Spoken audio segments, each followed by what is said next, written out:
Hello, welcome to today's video. In today's video, I'm going to be continuing on from the project for the spaceflight tutorial. And we're going to be using the script that we made for the spaceship. We're going to be repurposing it slightly to get a zero gravity player. So the player can float around in space and kind of navigate with zero gravity. So watching and following through the last video is a prerequisite for this video, because that covers getting the project set up, the input system, Cinemachine, getting all that set up, and then, like I said, we're just going to be copy and pasting the script from the spaceship and then moving on from there, and then adapting that to match our zero-G player. So I've put a little card in the corner just so you can go back to that video. Alternatively, you can get the project files for the last video over on my Patreon, which is linked below. So if you'd prefer, you could just subscribe there, get the project, and then just jump straight into this video. But obviously, I would recommend going back through the previous video just so you can follow through and you know exactly what's doing what. So in the background here, you can see some footage of kind of how this is all looking and working by the end of the video. But yeah, with that said, let's just jump straight into it. So this is where we are currently with the project. We can move our ship forward, left, back, right. We can pitch up, we can pitch down, we can move up, we can move down, and we can roll. And we can boost. And finally, we've got these zero-G boxes that we can boost into and send off into the abyss. So let's just get started then with the zero-G player. So the first thing we're going to want to do is I'm actually going to make a new scene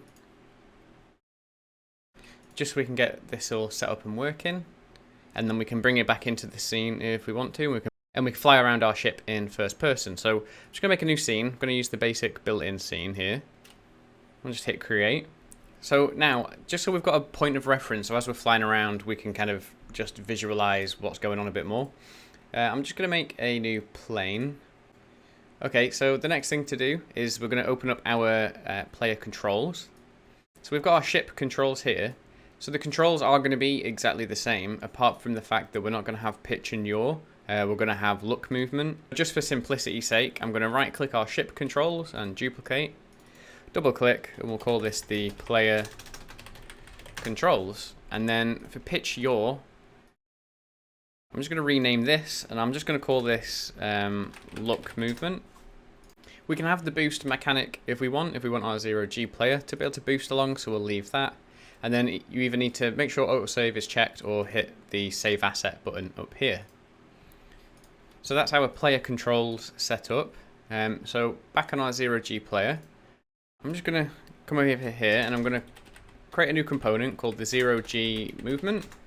And let's double click that and open that up in Visual Studio. And we also want to open up our spaceship script. And as I said, we're just going to copy and paste pretty much everything from this script over,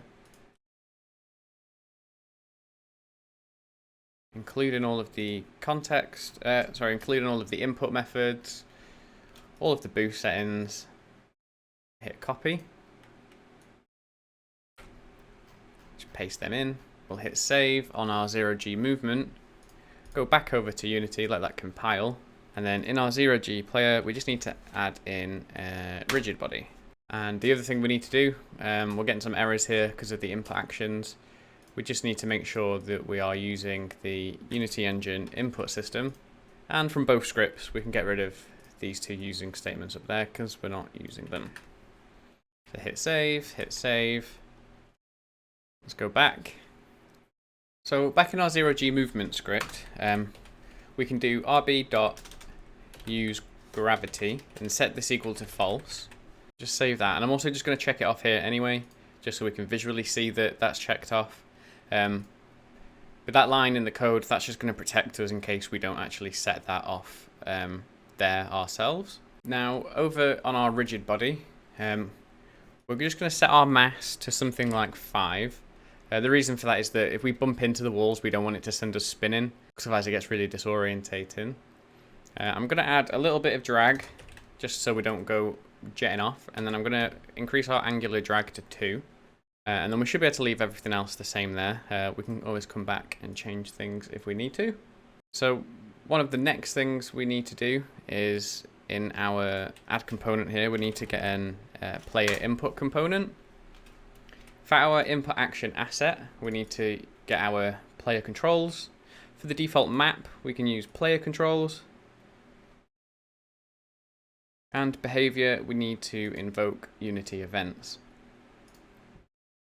And if we scroll down, if we open up events and open up player controls, we need to just put this in here, hit the pluses, and then we can just drag our 0G movement script into each of these, like so, and then go into our 0G movement script and get the corresponding function. So this is thrust, so we'll do on thrust. This is strafe, so we'll do on strafe. And I'll just skip until it's done, just for time's sake. Just a note, we don't actually need look movement. We're going to access that separately, so we can actually just get rid of that. And then finally with boost, we can do on boost. And then back in our 0G movement script, I'm just going to comment out the on pitch yaw method and also the movement here.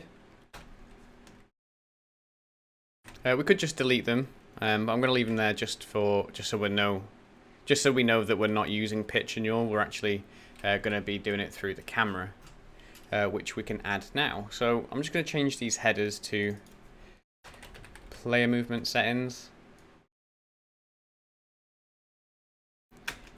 Here in underneath the player movement settings, I'm just going to do a private camera and call this main cam. And then in start, we can do main cam equals camera dot main. And the reason for this is we want to move in relation to the camera, not into the worlds up and down, because that can all get a bit confusing. So we've got our main camera here.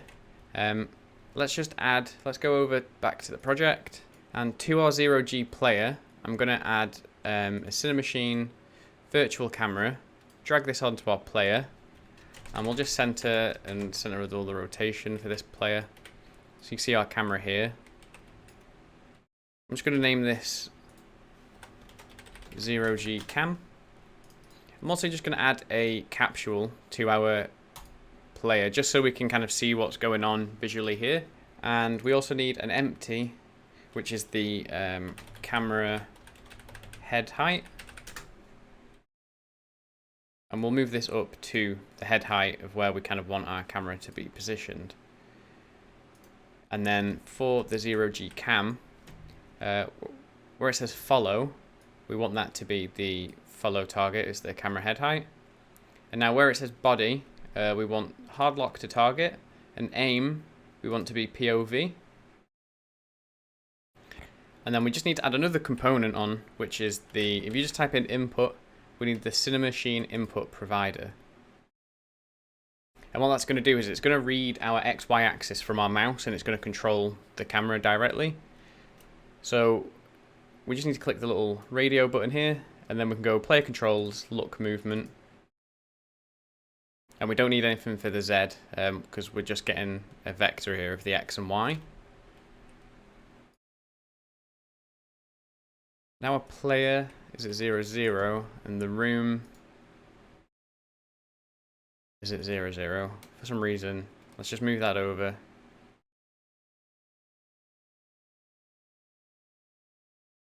Okay, there's no kind of method to the colors. It's just so we know which kind of direction we're pointing once we start spinning. So if I hit play now, let's just uncheck maximize on play.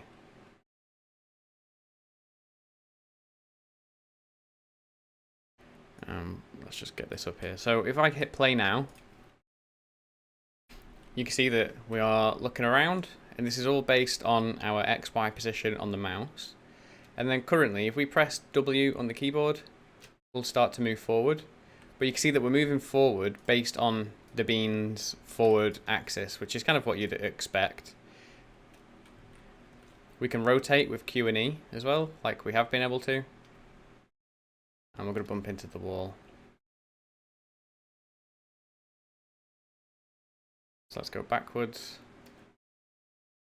We can rotate around and look. But ideally what we want is we want to be able to go the direction that the camera is pointing, not the direction in the world that the bean is pointing. So let's just uncheck the play button there. And we'll go back to our 0G movement script. So we've got a reference to our main camera, which is exactly what we need. So now what we want to do is we want to go down here to our roll. And instead of the add relative torque to the vector3.back, what we actually want to do is we want to get rid of this. And we'll do negative main camera dot transform dot forward. The reason we're doing negative forward is because there isn't a transform dot back for some reason, I'm not sure why. But we just need to do the negative main cam dot transform dot forward.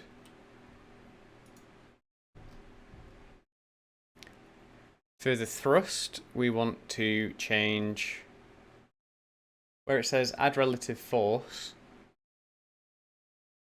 We just want to come down here and do main cam dot transform dot forward, and we'll copy that, paste it to there.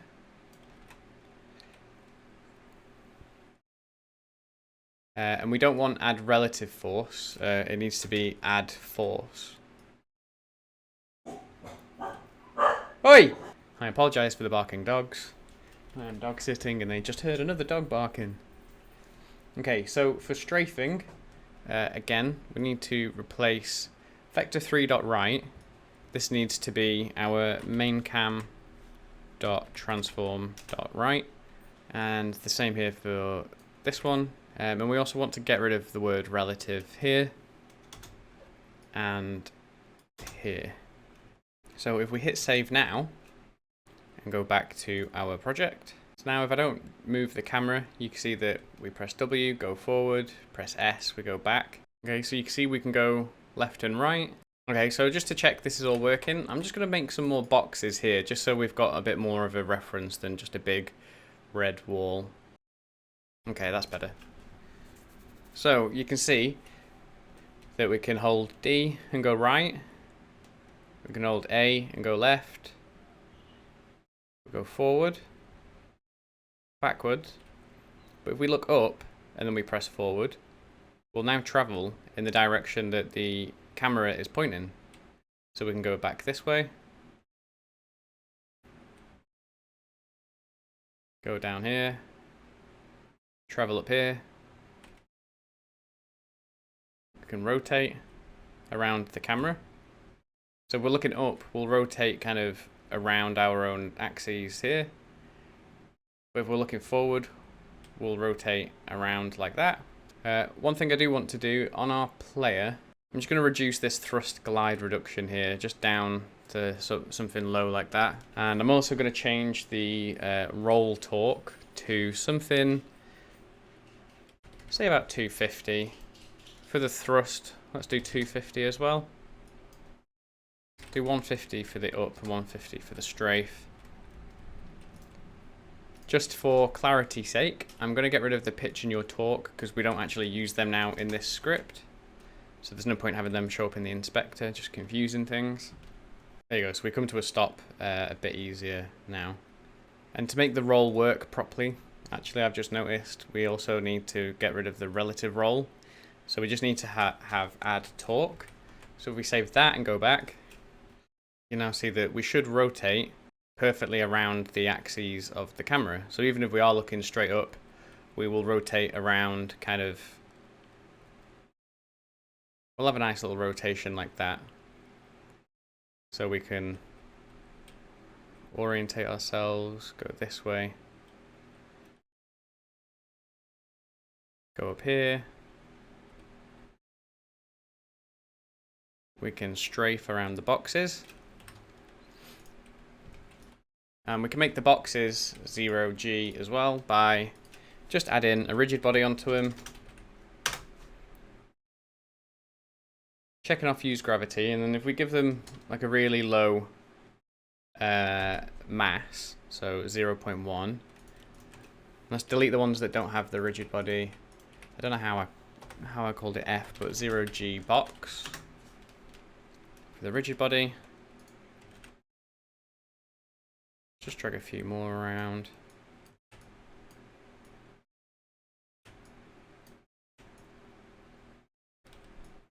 Just rotate them to make them look a bit more 0G at the start. You could do this through a script as well, just to give them an initial bit of twist at the start, a bit more procedural. So there's our boxes, kind of floating around. We can bump into them, send it flying. You notice we went a little bit into it then. What we might want to do with our player is if we interpolate, set our rigid body position to interpolate, and then we also may want to just increase the radius a little bit of our collider, and that should hopefully stop us bumping the camera clipping into the boxes. There we go. So now that'll go floating off into the distance.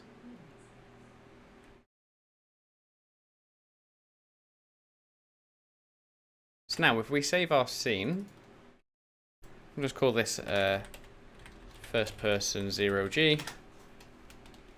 If we come down here and make a prefab of our player, let's drag it in here. I should probably make a folder called prefabs. Drag our bean in. So we've got our prefab here. If we go back to our scene, our sample scene, I think it was just called, of our ship. Go back to our prefab folder. Drag our bean in. Okay, so we'll notice here that the bean is, the ship's too small, essentially. So what we could do, let's just increase the ship scale. Let's do 5 by 5 by 5.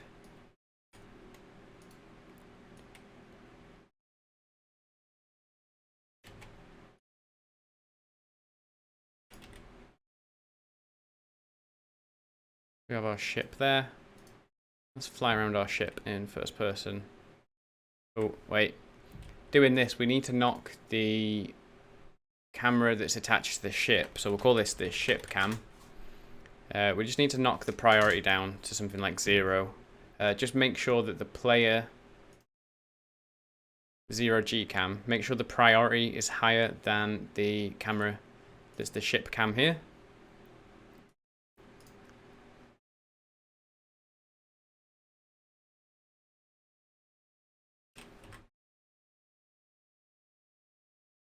And to make sure, and you can see now that we've got the player in. If we press W, the ship will move with us, which isn't 100% what we want, because they're both controlled from the player input.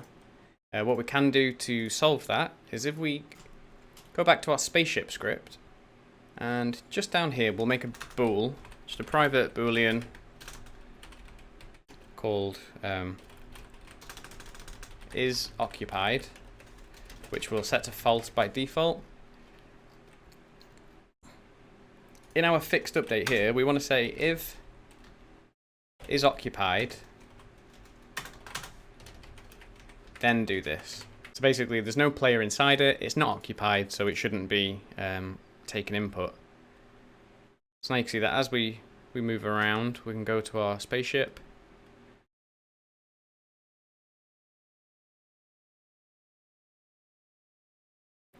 Should be able to collide with it.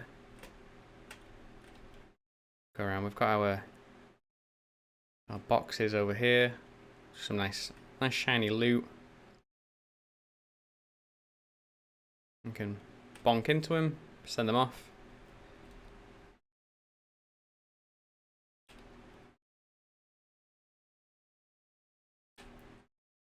Okay, so that's it for this video. In the next video, I'm going to go through how we can set it up so we can fly over to the ship, actually enter it. So we'll make that occupied, we'll disable the player, and we'll swap our camera over to the ship camera, and then it'll be like we've entered the ship, and then we are flying off in our spaceship. And also show you how we can implement a first and third person camera to the spaceship as well. Here you can see that this is a bit further along of a project that I've been working on, with a cockpit and the actual camera swap in here. So we'll just stop that there, go back to our other project. So make sure you hit the subscribe button and the notification bell to see when that next video goes live. And as always, the project files for this and all my other tutorials are on my Patreon, which is linked in the description below. If you've got any questions or comments, let me know down below. And in the meantime, thanks for watching, and I'll see you in the next one. Bye!